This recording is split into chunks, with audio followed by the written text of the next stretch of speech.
So now I'd like to introduce our first speaker. Now, as someone who comes from outside of this parish, it's easy to sometimes recognize that if you see something a lot, it's easy to become desensitized to what it is that you're looking at. But again, as someone from outside this parish, let me assure you of what an incredible treasure you have in Reverend Thoma.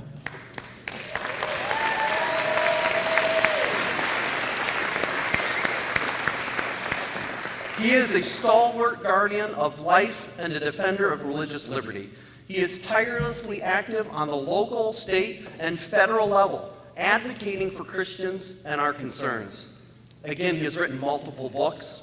He is a contributor regularly to the newspapers The Reporter and the Lutheran Witness, and most recently has started a part on Wham Radio called A Minute to Stop and Think. And that's great advice, mainly if you're a teenager.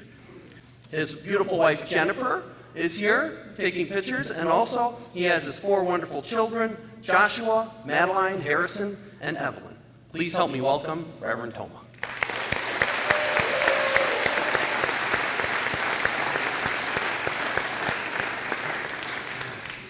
Thank you very much. It's good to be here, but I'm always here. I have a cot in my office just to prove it.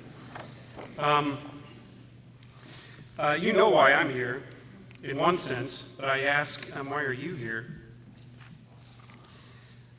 I suspect there are 2 particular motives that have drawn you here today. First, you came to this conference anticipating interaction with a roster of Tier 1 speakers, people you might normally only hear on the radio or read about in a book or see on cable TV, and there's something to be said about the draw of this celebritist type things.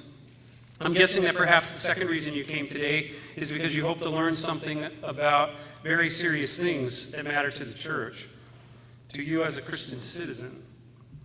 Things such as religious liberty, life, natural law, marriage, all of which are fields of discussion in America right now, seeing combat as never before. I'm guessing that with concern for these things, you hope to walk away better equipped, and maybe even having met and partnered with some new folks, or perhaps formed a plan of personal action. I can tell you why I'm here at this microphone, the start of it all. I'm here right now because of something that happened to me in Washington, D.C. about 6 years ago, a situation in which I unwittingly learned some very important lessons about my role as a Christian pastor serving in postmodern America. The moment I'm recalling, I haven't shared widely, but I have shared it in private with others. The moment I'm recalling happened at the crosswalk at 1st Street Northeast, which is the street between the U.S. Supreme Court building and the U.S. Capitol. It was at the stoplight and the crosswalk that I was engaged by 2 rather bold men I eventually learned were lobbyists. The scene didn't unfold because I sought it out. I was walking along. But rather, quite simply, they saw me in my clerical collar. They said something to me as I approached the crosswalk because I was distinct from everyone else on the street. I was easily identifiable as someone existing in a sphere of understanding apart from the culture's usual perspective. I stood out as someone who might actually believe there's someone out there, someone other than myself, to whom I, as a human being, am to be held accountable. In short, just by looking at me, these 2 men took a chance at aiming their deep-seated indignation. And as the situation unfolded, I found myself serving as an emblem of the Christian church and her community, as a voice for many of you. And by the way, I can all but guarantee you that this situation, had this situation not happened, I wouldn't be doing what I'm doing in the church or the public square right now.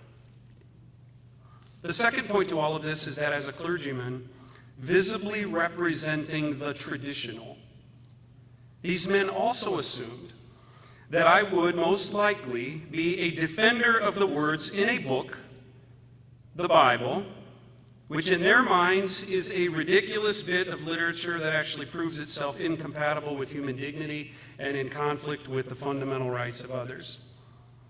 Making this assumption as to what I believed and what I represented to them, I was most likely legitimately blameworthy as someone who actively teaches people my backwater Bible-believing nonsense, resulting in an American citizenry that puts its faith in all the wrong places, particularly a God who is nothing more than a bigoted oppressor of certain segments of America's population. In the final analysis to these men, I represented an America trying to defend and maintain the right to believe and teach these things. And so it was their direct opinion in that moment, just by looking at me, that I, Reverend Christopher Ian Thoma, am the root cause of America's woes. Those were their very first words, adorned with a half smile to break the silence with me. I'm what's wrong with America. The rest of the longer than I expected conversation communicated that if only the Christian church and its imbecilic people would just wise up and get out of the way, or better yet, just disappear from the earth, this nation would finally have the freedom to move forward toward her truest destiny. These are the very powerful people in Washington who have the ears of the ones in place to protect your religious freedoms. I learned a great deal that day, and since then I've never been the same, and in a sense it was the beginning of a road that would now lead me to this and many other microphones, both friendly and not so friendly. In particular, the first lesson learned, the church is in the way. These men admitted it. Not politicians, not policies, but the church. And the only way for the efforts aligned against religious liberty to succeed is if the church rolls over and steps aside. Remember that. The second lesson I learned, as a pastor, I'd better be engaged within the halls of government. Now is not the time to be a passive visitor to the topics before the church. Instead, as one who stands in the stead and by the command of Christ, I must accept the fact that the duties of my office as a Christian pastor extend into the places where the rulers of this world do their work. And why? Well, not only because the Lord mandates that his pastors pray, that they intercede, but because my relative security as a pastor of a Lutheran congregation in the middle of nowhere, Michigan, combined with a more than complacent disinterest in the affairs of state, all stands behind a rickety and splintering barrier that is in the very process of being torn down. With this, my understanding of the division of church and state, the kingdom of the right hand and the kingdom of the left hand, as the Lutherans understand it, actually as the early American fathers understood it too, this was realized as horribly miscalibrated. My practice and my preaching with regard to these things, preach and teach the gospel and administer the sacraments, let God handle the rest. This mode is a form of complicity in the assault against the freedom to actually accomplish those things. I learned that if I continued along this same course, it would inevitably lead to the demise of the Christian church in America. That's the only acceptable endpoint for the opposition, our demise. The third lesson I learned, the climate for being a Christian pastor in America is not what it used to be, folks. In recent history, a clergyman could walk the corners of his community with relative ease and in genuine safety. People would tip their hats, bid them good day. It isn't that way anymore. That's a sign. For one, this is true because far too many of you have been de-churched. So many other things, youth sports, leisure activities, getting to your cottage up north, and just pure laziness has caused this. Church attendance is less of an expectation among your communities. And as a result, guys like me are strangers to so many. It's your little ones who look at me like I'm an alien when I'm putting gas into my car or I'm buying a gallon of milk at Walmart. In some communities, it's actually becoming quite dangerous to be noticed. I noted in one of my radio segments, which a good number of you mentioned that you listened to, that while I would never disregard the fearlessness that was required of the pastors who came before me in America, but still I have this nagging sense that when those same pastors ventured out into their American communities wearing their clerical collars to speak at a high school graduation, or again open up a prayer invocation for a city council meeting, or just pop in for something at Meyer, my guess is that they didn't have to worry about someone seeing them and being irritated by them as an emblem of Christianity. My guess is that it was very rare back then for a pastor to walk down the street in Royal Oak or in Detroit and be cursed at, or threatened with violence, or spit on. Oh, Reverend, that's ridiculous. So many keep saying. That'll never happen in America. So many keep saying. It's happening. At least it's happening to those of us who can be recognized as clergy in the community. Apart from the dreadful persecution of Christians happening throughout the world, we have to agree that there is an increase in Christian persecution happening right here in America. And it's being fed by the radically individualized, the so-called tolerant left. As this continues, the church's place in this nation is swiftly becoming a former one. And for the most part, far too many of the pastors themselves don't seem all too concerned with it. They figure others are going to handle it. To show you how long it took me to do this paper, or when I actually finished it, last night I read a Facebook post from one of my former professors at the seminary saying that he doesn't normally speak up about political things, but he saw Beto O'Rourke's words about taking away the tax-exempt status of churches that refuse to marry homosexuals, and his words were something like, "I'm really mad about this, and I might actually become a political activist." Welcome to the party, Professor.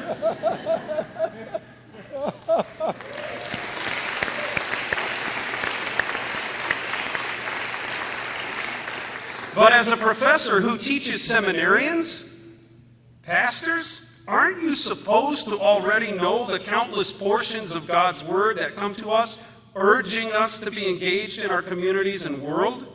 Which in the end, if you're being honest, is nothing short of a logical urging for Christians to be who they are in the unavoidable areas of life. The public square's ability to tax churches is one of these, and the professor just pointed it out. I think the deeper he gets, and I hope he does dig deeper into the discussion, the deeper he gets into this discussion that has enraged him will only show him that the influence of the public square is one of the most significant of the unavoidable areas of life. In fact, when speaking of existing in kingdoms, it's only the other one besides the kingdom of God that is ever really exegized for the biblical reader. And so naturally, knowing we are bound to such spheres, the word of the Lord comes to us with countless texts saying things like, always strive to do what is good for each other and for everyone else, 1 Thessalonians. And when you finally make the connections with texts like this, here's an intriguing text for you. Whatever your hand finds to do, do it with all your might. For in the realm of dead, where you are going, there is neither working, nor planning, nor knowledge, nor wisdom. Ecclesiastes 9. In other words, you're not going to be able to fight the fight forever and for everyone after you. Discern and act while you can, the prophet of the Lord declares. Professors, wherever you are, pastors, whomever, our jobs are far more than ethereal systems comprised of disembodied goo. Good theology that actually saves souls, but is completely void of being employed in precise ways in the world around us. Doctrine is not something that dies at the exit of the church, having barely crawled to those doors from the pulpit. by the power of the Holy Spirit, the church actually has the muscle for being the church in the world around her, and the pastors are the ones put into place to go forth and lead the way. I'm here in front of you doing what I'm doing because I was awakened at a crosswalk to the fact that the fight for religious liberty in America, which, as I hinted to before, is really not much more than working to maintain a societal context for the proclamation of the gospel to be free and unhindered, all to the glory of God and for the salvation of souls. This fight matters more than I knew before I met those two opponents. My job as a pastor includes being engaged in this arena. Trust me, I have many things I'm balancing all the time, but if this isn't some part of my work, I'm really only working part-time. Friends, pastors, maintaining of religious liberty is only to be grasped by action, not by mere contemplation. I'm not saying it's devoid of contemplation. I know plenty of men who speak and act before they think. In fact, I experienced rather recently, some of you probably know, the unfortunate sadness of having to divide from two men and an event who I learned have a tendency to speak and act loudly well before they think. Nevertheless, unless thoughtfulness becomes action, unless your contemplation becomes words and deeds put to work, your time here today is wasted. I am unwilling to argue with the poets who write, "The hand is the cutting edge of the mind," or "Let your action be your eloquence." I wrote an op-ed some time ago that ended up in some newspapers in New York, surprisingly, as well as a few newspapers here in Michigan. In particular, my words took aim at the state of New York for its ungodly abortion laws that went into effect this past January. My words also took aim at pastors. I have a tendency to do that. Where were you while the coal for this engine was being shoveled into the locomotive? Was the basic premise. I began with a quote from William Hazlitt, the 18th century essayist and literary critic. And maybe they included it in some of these New York papers because they don't expect pastors to have that ability. Hazlitt wrote in his volume Sketches and Essays, quote, "We never do anything well till we cease to think about the manner of doing it." And then he continued, "Reason may play the critic and correct certain errors afterward, but if we were to wait for its formal and absolute decisions in the shifting and multifarious combinations of human affairs, the world would stand still. Many stay for the facts till it's too late to actually pronounce on the characters," unquote. As this meets the clergy, Hazlitt's words are piercing, and in my humble opinion, are nothing short of a biblical commentary. In particular, and this is a fairly new avenue for me, I think they serve rather well as an interpreter for Christ's parable of the Good Samaritan to the teacher of the law in Luke chapter 10. Of course, to any honest biblical exegete, the ultimate point of the Good Samaritan story is not to teach us to be good people, but rather to show how we fail in light of God's law and how we can by no means gain heaven through our attempts to perform in accordance with the law. That's why Jesus told the story, no matter what your Sunday school teacher told you. But on the other hand, pastors know the verdant pastures of rich teaching that can be mined from even only a single verb uttered by Jesus. With that, as pastors looking on and listening to him from the sidelines, I am keenly aware that the characters Jesus enlists for this story are ones we'd expect to comprehend what it means to love when love is necessary, to act when action is necessary. The characters in the story are clergy. A man has been bludgeoned, and he's been robbed, and he's facing certain death. He will die unless someone helps him. A priest sees the man, and because he must get his priestly duties performed, he passes by. A Levite approaches, it's the same. He must attend to other things, temple things, and so he passes by on the other side. Hazlitt's words observe all of this. We behold the facts, Hazlitt said. Oh, what a terrible situation that is. We pronounce on the characters. Whoever did this should be ashamed of themselves. But we pass by. I need to get to the church to preach the gospel. I need to get to the church because I have a Bible study to lead. Never mind, this one on the road will never benefit from any of the work that you're doing.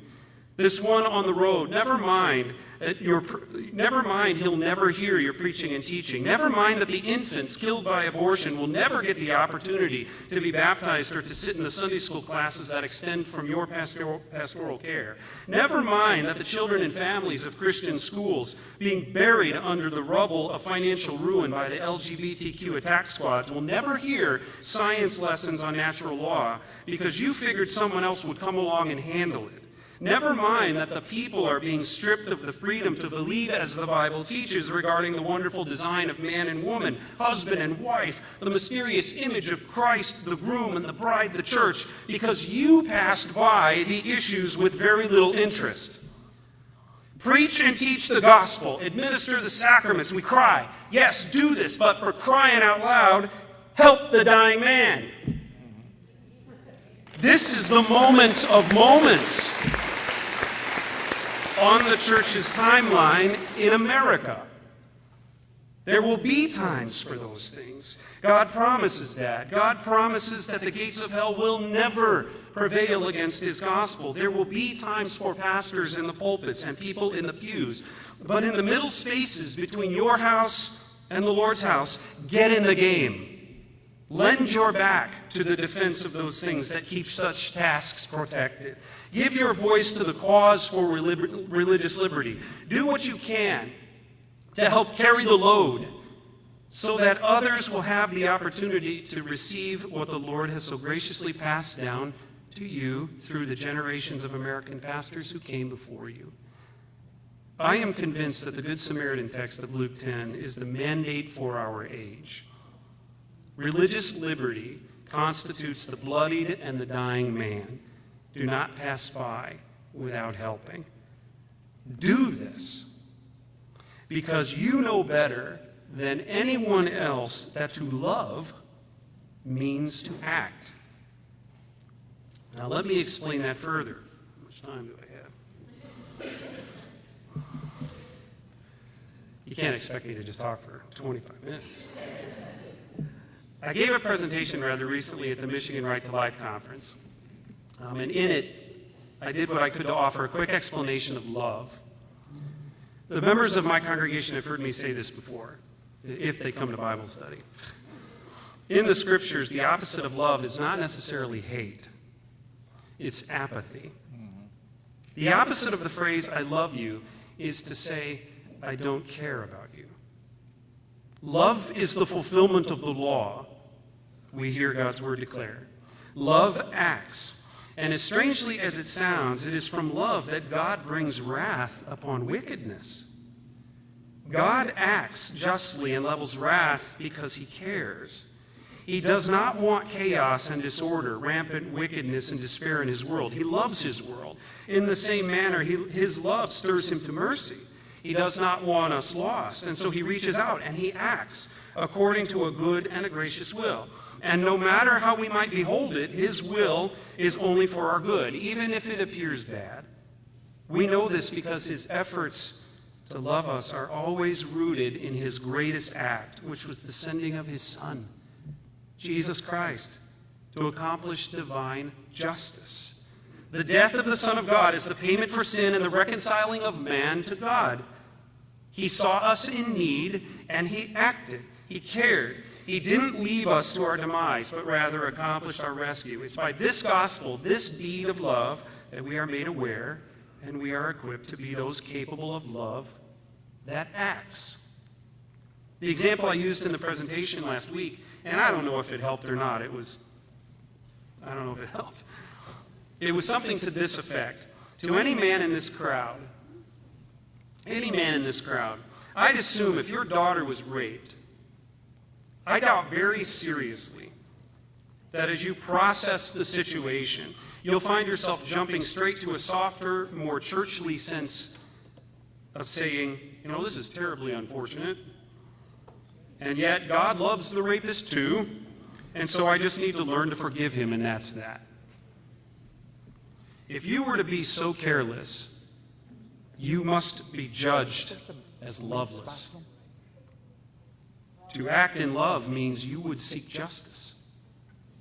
You would act to reestablish the boundaries, and as best as you are able to snatch back what has been lost. You would engage against the forces you know are actively seeking to dismember what is good and holy.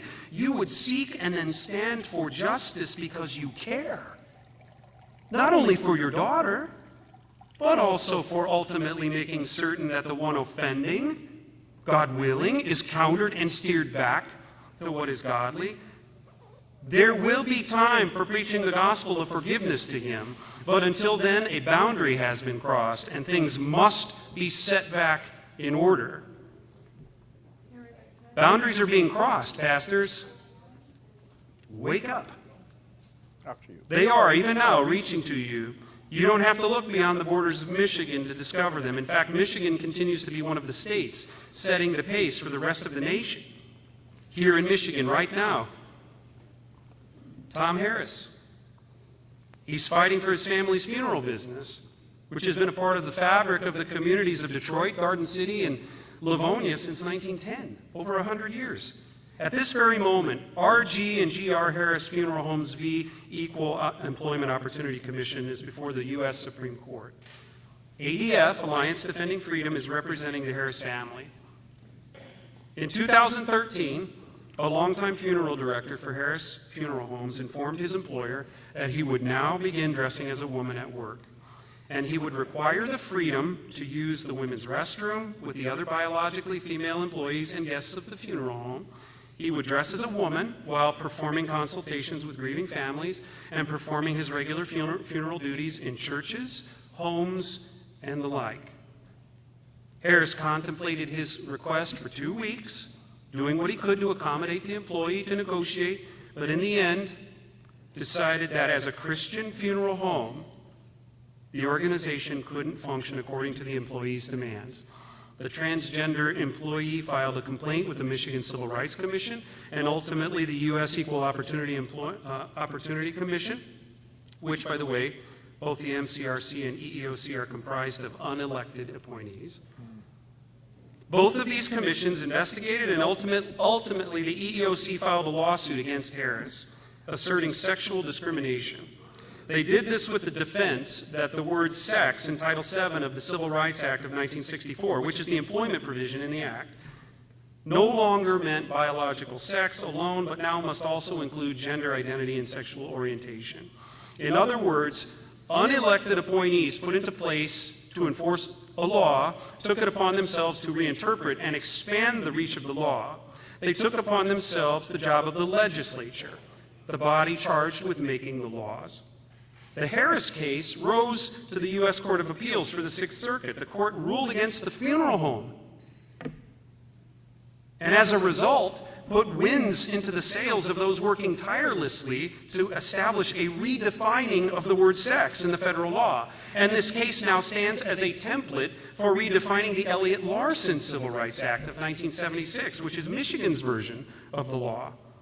That being said, it is no surprise then that in the summer of 2018, with billowing sails of defiance, the Michigan Civil Rights Commission, remember a collective of 5 appointees, mostly liberal progressives, sidestepped the Michigan legislature and issued an interpretive statement regarding the usage of the word sex in Michigan's Elliott-Larsen Civil Rights Act. In the statement, the commission announced it would begin carrying out its duties interpreting the usage of the term sex in our laws as including gender identity and sexual orientation. At the request of the legislature, the Attorney General at the time, Bill Schuette, he responded to the overreach. He denounced the action as unlawful, and he mandated that the commission retract to within the boundaries of its office, of its duties. He demanded that they enforce the law, not make or interpret the law. The commission replied to Schuette's words, saying it would stay the course as noted in its interpretive statement. The very first week of January 2019, naturally, our newly elected governor, Gretchen Whitmer, began issuing executive directives that aligned with this radical commission. One of note, Executive Directive 2019-09, prohibits the state of Michigan from doing business with any entity that exhibits conscientious objection, religious or otherwise, to the LGBT community. As a result, and unsurprisingly, many Christian organizations and business owners are being negatively affected and are being threatened with legal action. Bethany Christian Services is an example, having been stripped of their funding lest they abandon their biblical charter and cooperate adoption placements with gay couples. Unfortunately, Bethany Christian Services caved to the pressures and put more wind in their sails. In the end, Whitmer claims her directive is, quote, on the right side of history, unquote. And those who resist will inevitably suffer the unfortunate consequences. Whitmer calls the directive moral. She says it's moral. And in order to codify her version of morality, she's established a team of enforcers. Do you guys know this? The Equity and Inclusion Officers. In this directive, it says that these officers are to, and this is from the words of the directive, receive complaints, educate, monitor compliance, and remedy noncompliance. A boundary has been crossed. And if the Supreme Court rules against Harris, affirming the premise that such biblical beliefs and practices bound to such belief are not permissible, the horizon of trouble for Christian churches in America will begin replicating exponentially. That's right. Pastors, you have to care about this. If you're here as a member of your congregation and your pastor is not here, you have to care about it, and you have to do what you can to make him care about it. The implications of this reach into every Christian church, Christian school, Christian organization across the 50 states is immense. Being the pastor of a Christian school, I could iterate a list of terrors that would begin gathering at our front doors almost immediately if Harris loses this case. Now, in conclusion, yes, finally, when I say I need you to care about this, I'm not saying that means traveling to Washington, D.C. or Lansing and pushing your way into a hearing and giving them a slice of your thoughts, although that does help sometimes.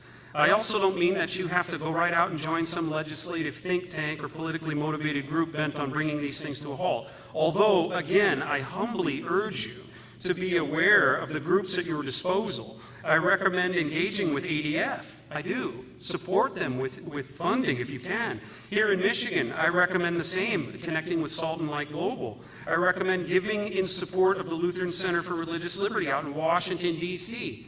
They're on the front lines. Well, whatever you decide to do, be aware of the seriousness of what's going on around you. The forces arrayed against your freedom to preach, to teach, to administer the sacraments according to Christ's mandate, and be armed with such awareness. I am urging you to carry it with you wherever you go, that you actively teach people to know who they are as Christians in connection to these things, that you extend yourself to those in positions of authority in your community, giving them the assurance that you are there, first of all, and you are ready to act for or against them if necessary. Assist your people in navigating the turbulent waters of this culture. And yes, you need to carefully, verbally, vocally, with all of who you are, lead them to choose wisely when they vote. You need to start saying to people in your care, no, a Christian ought not choose a candidate who sides with the killing of babies. No, a Christian ought not vote for a candidate seeking to impose upon the freedoms of the church to proclaim the gospel. No, a Christian ought not, by their vote, hand over the boundaries of objective truth, of natural law, to the subjectivism of radical individualism. You need to say no.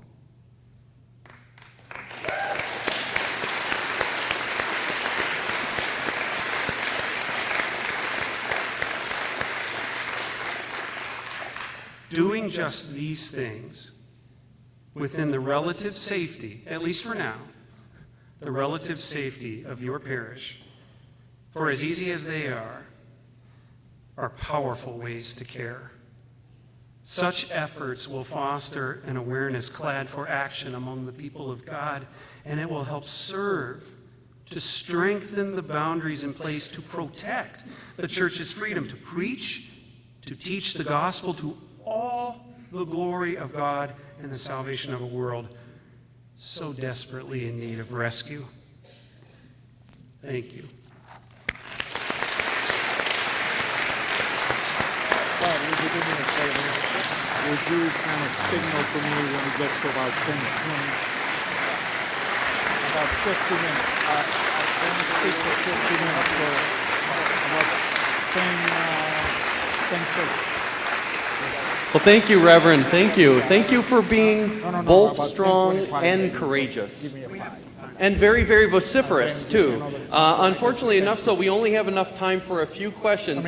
The microphone is in the middle. If anybody has a desire to ask the Reverend questions, please feel free to come up to the middle microphone, and we have a time for a couple. If we can't get everyone in, don't worry. There will be a panel at the end with all the speakers back up, at which time you can ask a question then. And then at 10 minutes for Q&A. Do we have anybody to ask questions? Or he was just so thorough. He covered everything. I have a question. Yes. All right.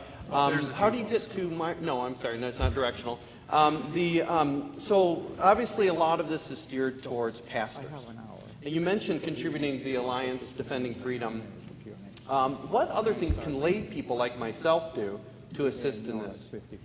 Another good thing to do, I'm going to take that from an angle of this. What can you do as a parishioner to perhaps help your pastor understand the significance of the situations going on in the community around them, if they're completely disinterested or disengaged from these types of things?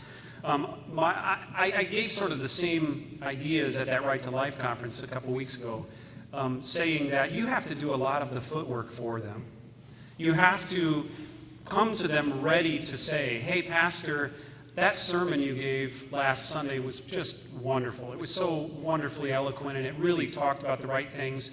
I've already talked to the newspaper, and they'd love to turn it into an op-ed. You know what I mean? Do the footwork for them and actually take the time to connect them with a radio station, with a newspaper, something like that. And then second, I would add, because I can't give you the whole presentation I gave before, if you have it within you to be a benefactor for these efforts, to get them in the right places, please do that. The benefactors for managing this conference are so incredibly important. If going to the conferences or going to the pastoral briefings in D.C. or places like that cost money, and pastors, I don't know about your pastor, but pastors don't make a lot of money. We're not in that tier of salary. So the only way we can often get to those things is if someone helps pay for it. Be someone willing to do that, to help pay for that conference and get them there. Once they're there, that's how I got to where I was at that crosswalk, was someone helped pay for that airfare, got me there. I sat in on a conference that was sort of connected to religious liberty, and then I had that interaction. So God kind of went, dropped me in there, and through one of you. That's important. Do that if you can. But do some of the footwork to help them engage. Does that sort of answer? Okay. We have a question. Thank you, Pastor Thoma. It was wonderful. I've been waiting to hear something like this all my life. Oh, okay. I'm a strong Lutheran for Life supporter from Portage, Michigan. Okay. I was a member of the Kalamazoo Right to Life Board with Dr. Joe Kincaid, for the years that I was active there. I have a question, and it's from a brochure that Lutherans for Life put out, and I just recently brought it up again because it was a motivating force for us getting a lot of petition signers at our church in the last months. The question is abortion an election issue? Now, I heard what you said. You know how I feel about it, right? Right. Okay. I brought that up at the right time. Well, and we used the whole aspect of it's a spiritual issue, and if we don't utilize it and speak about it in our churches, we lose a spirit. It's our right as a Christian spiritual issue. And I'm anxious to hear your point on that, and I think that's what this brochure says. I brought it up at the Right to Life meeting, and they just didn't want it to be considered not an election issue, but it's just a spiritual It is an issue. election issue, however, it's first and foremost founded in the reality that it is a Christological issue. This is a topic that is owned by the church, so the state cannot tell us this is ours. This is something that begins and ends with life or death. And in the midst of that context, we can't get any clearer to say that this is a Christological thing. It belongs to the church. So the church absolutely must be engaged in this, and the church absolutely must be fighting against it. If they're not, they're failing. Yes. They're not doing what God has mandated for them. Thank So you. is it an election issue? Secondarily, it is only insofar as it belongs to the church. The church rises up and engages in those elections to stop it. Thank you. We love you. Carry on. God keep you safe. We have time for one more. Time for question? One question, quick question? Jane, it's got to be quick, though. Yeah, where can we get scriptural-based materials to teach and speak about these issues? Salt and Light Global's table in the back. The Center for Religious Liberty table right here in the back. Martha Mitkos, she's sitting right back over there. Dalkey now, sorry, right? Sorry. Do You're they- still in my phone as Mitkos. Do they include curriculums for Sunday school or Bible studies? Connect with Martha. Great. Connect Boy, with that Martha. was a quick question. Thank you. That was Thank you. a good question. Thank you, everyone, and thank you for being here tonight.